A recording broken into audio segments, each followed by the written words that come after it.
Voilà. Donc la question, c'était d'établir l'équation différentielle E est égale, d'après RC fois D de UC sur DT plus UC. D'accord?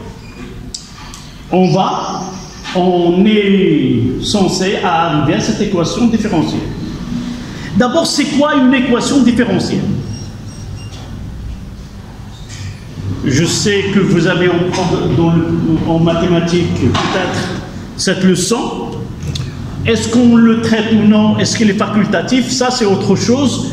Mais pour nous, en physique, on appelle équation différentielle. C'est une équation qui comporte la fonction et ses dérivés. Fonction et ses dérivés. Oui. Ici, la fonction, c'est U du C. Et là, la dérivée, c'est la dérivée première de U du C. Et le variable pour nous en physique, c'est le temps. Pour vous en mathématiques, vous pouvez utiliser f' seconde de x plus 5f de x est égal à 10. C'est une équation. On trouve que la fonction c'est f de x. Et là, j'ai la dérivée seconde de f. Dans ce cas-là, c'est une équation différentielle d'ordre 2 parce qu'il y a la dérivée seconde. Là, on note pas la dérivée avec prime. Toujours, on la note la dérivée, c'est d sur dt de telle fonction. D'accord? C'est pas prime. Ça, c'est une notation qui a été prise par les physiciens. Mais plus tard, on peut utiliser un point plutôt de cette écriture. On le verra par la suite. Donc, une équation différentielle, c'est une équation dans laquelle il y a la fonction et ses dérivés. D'accord? Donc, pour arriver à cette équation différentielle, vous voyez qu'il y a des tensions. Et par la suite, lorsqu'on vous demande celle-là, soit qu'on vous donne le schéma de circuit, mais généralement, on ne montre pas les tensions. Donc, pour répondre à cette question-là, vous devez refaire le schéma de circuit et représenter une tension. Comme j'ai dit tout à l'heure, que toujours, autre que le générateur qui est convention générateur, le sens et eux sont les mêmes. Là, je représente UR dans le sens opposé, condensateur dans le sens opposé. D'accord? Et j'applique la loi d'Émaille. La loi d'Émaille qui dit, dans un circuit, je représente toutes les tensions et je choisis un sens arbitraire positif pour les tensions. Toute flèche est de même sens avec cette orientation et les compter positivement. Toute flèche qui est dans le sens opposé, on va mettre moins. Donc de là, je mettrai UR et plus UC moins E est égal à 0. C'est-à-dire la loi des mailles d'un point à un autre. D'accord? Mais il y a plusieurs façons d'arriver à la même équation qui est UR plus UC est égal à E. Et là, il nous reste à faire manifester la dérivée. D'abord, vous voyez que UC, elle reste la même. Donc, je n'ai aucune modification à faire pour celle-là. Donc, je dois travailler sur celle-ci de telle façon qu'il apparaîtra de cette façon-là. D'accord? Mais UR, c'est la tension au bord d'un conducteur ohmique. Est égal à quoi? À R fois I. Dans notre programme, dans cette étude d'évolution du système électrique, les grandeurs sont variables au cours de temps. Et c'est pour cela qu'on ne mettra pas R fois I majuscule, courant continu, mais on est dans un courant qui est variable. On l'écrit de cette manière. Nous avons déjà donné I. I est égal à quoi? Dans la convention de récepteur. c'est d de Q sur dt. L'intensité et la dérivée, rappelez-vous, dans le schéma on a mis la charge Q plus Q moins Q et le sens, nous avons donné que I est égal à dQ sur dt. Elle est positive lorsque le condensateur est en charge. Elle est négative lorsque le condensateur est en décharge. Donc je remplace et j'aurai de là que UR est égal à R fois d de Q sur dt. Mais c'est quoi? Il me reste l'étape de passer, voilà la dérivée, elle apparaîtra. Il me reste de faire apparaître la dérivée de UC. Et nous avons une relation qui relie Q est égale à C fois UC. Et de là, on tire que d de UC, d de Q sur dt. Là, c'est une constante. Je vais la faire sortir de la dérivée. Vous savez que lambda f de x, le taux prime est égal à lambda fois f prime. On fait sortir la constante. Est égal à c fois d de UC sur dt. Et je pense que vous pouvez, dans un exercice plus tard, ne pas passer par celle-là et vous mettez que on sait que I, que je vais remplacer I, c'est quoi? I, ça sera dQ sur dt. I, ça, c'est C d de UC sur dt. Vous pouvez la prendre et l'appliquer. Et par la suite, je reviendrai là. Et je peux mettre Q. Qu'est-ce que j'ai écrit ici? Là, je mettrai implique. D'accord? Et je vais revenir à là. UC plus R fois dQ sur dt est égal à E. Et je remplace Q, comme vous avez pu le remarquer. Donc j'aurai l'équation finale, ça sera... Là, j'ai donné toutes les relations. Et donc RC, d de UC sur dt, plus UC est égal à E. Vous écrivez ceci et je vais vous montrer dans un exercice plus tard. Ce n'est pas la peine de faire tout ça. D'accord? En réalité, lorsque j'arrive là, je vais mettre on sait que I est égal à C dQ sur dt et on remplace. D'accord? Là, c'est la première fois et j'ai mis tous les détails pour atteindre à celle-là. Mais dans un exercice, vous pouvez de là à là et arriver à là. D'accord? Vous prenez la réponse. Y a-t-il une question? Là, ces questions sont fréquentes. Et par la suite, vous devez être capable de le faire sans aucun problème. On le trouvera là, dans la charge, dans la décharge, dans l'établissement de courant de RL, dans RC et ainsi de suite.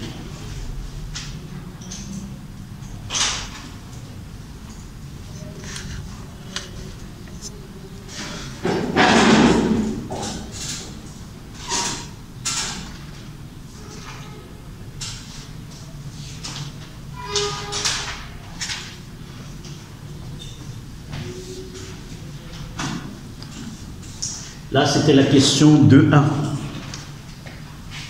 de la feuille que vous avez.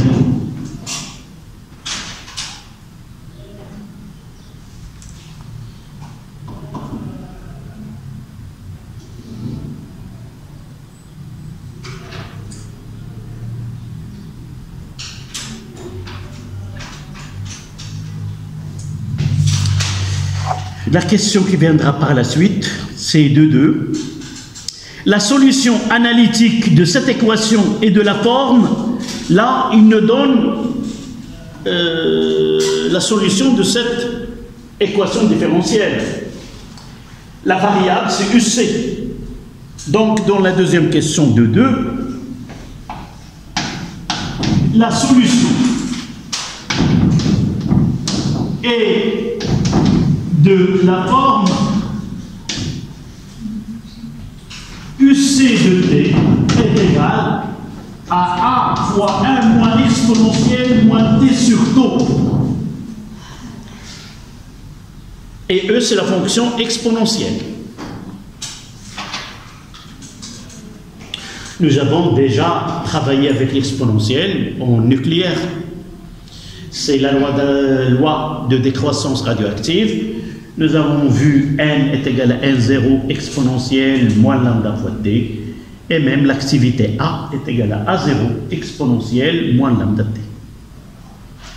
Et nous avons su les propriétés, comment éliminer l'exponentielle par le ln ou inversement.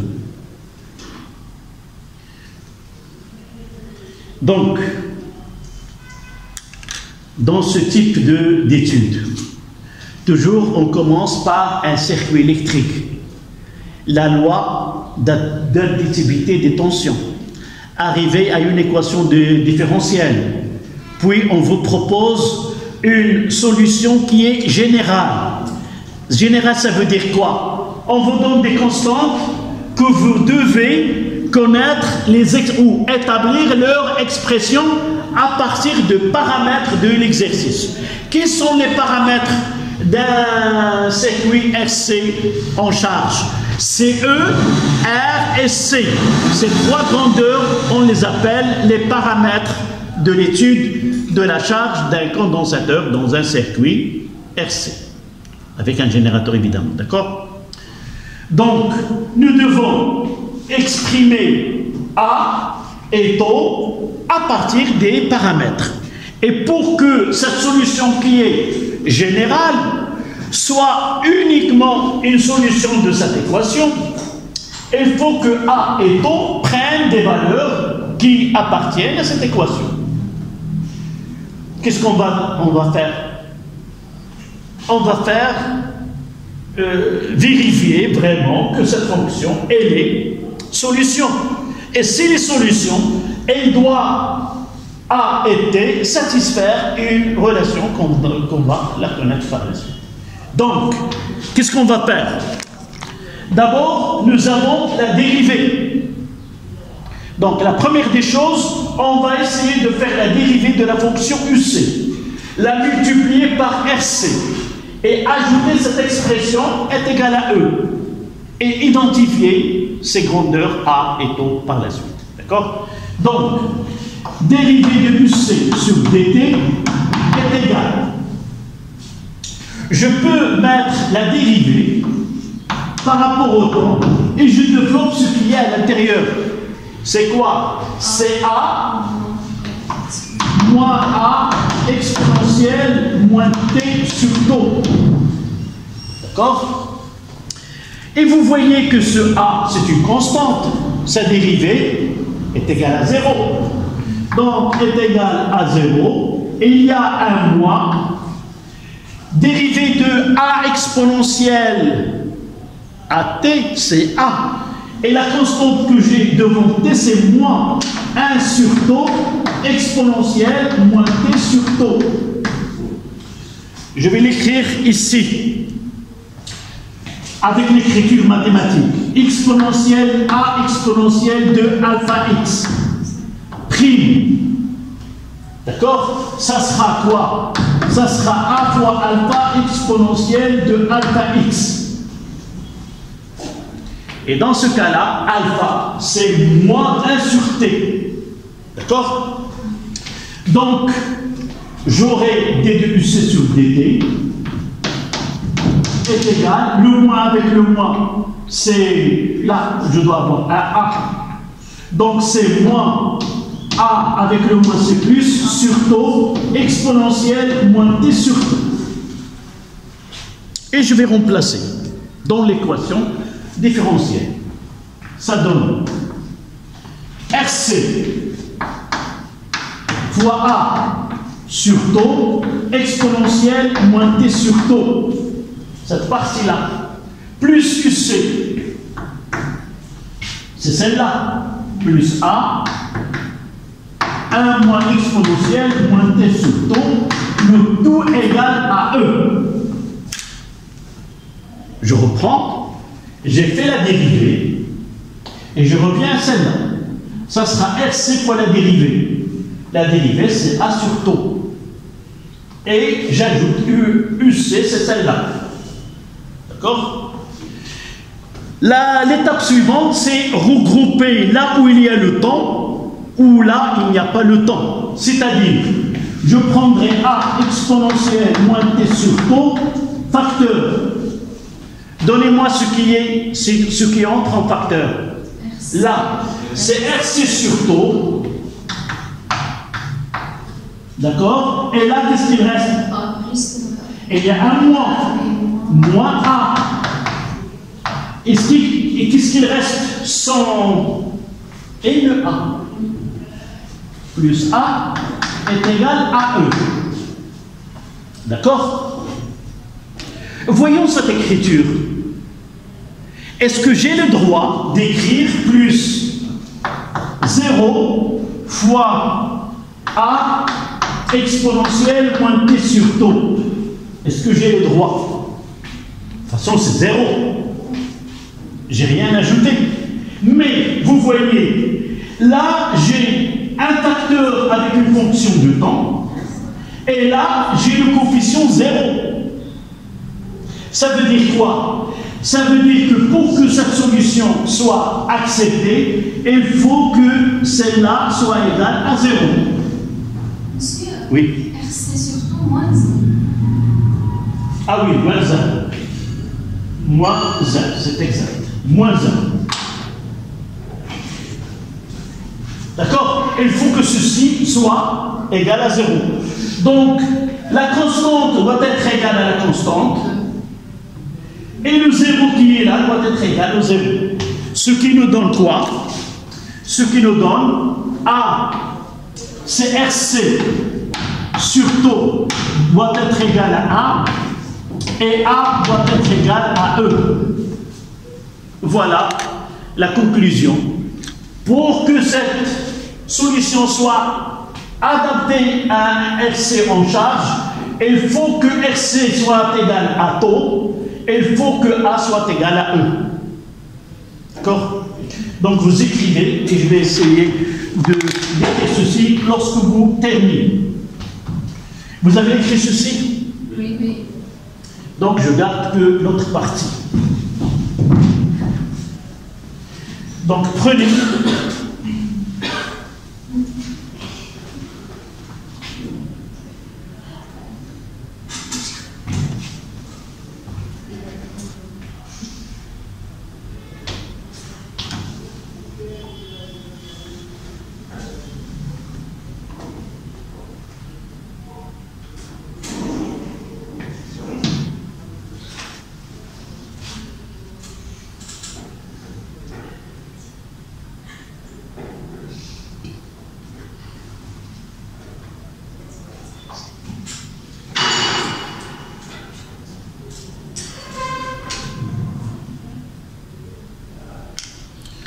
Donc je compléterai ici ce qui donne que RC sur taux moins 1 doit être égal à 0 et A doit être égal à E.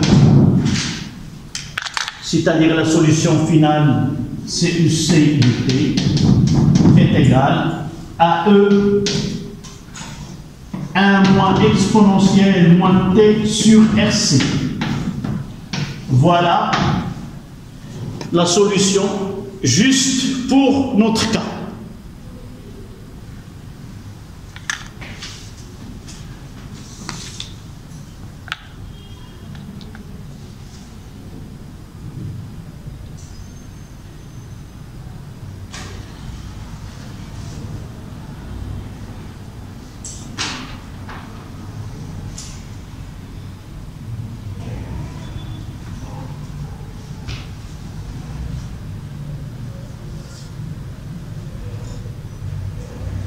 Donc ce que j'ai fait, c'est celle-là doit être égale à celle-là. Et celle-là par comparaison, de deux côtés.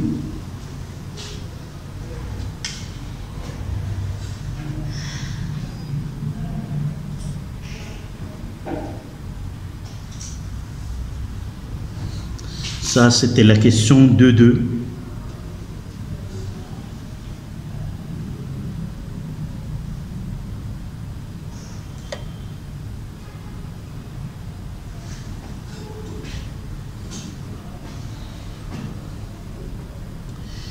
Remarquez que dans la solution, c'est moins T sur taux. Et le symbole taux, ça veut dire qu'il a une relation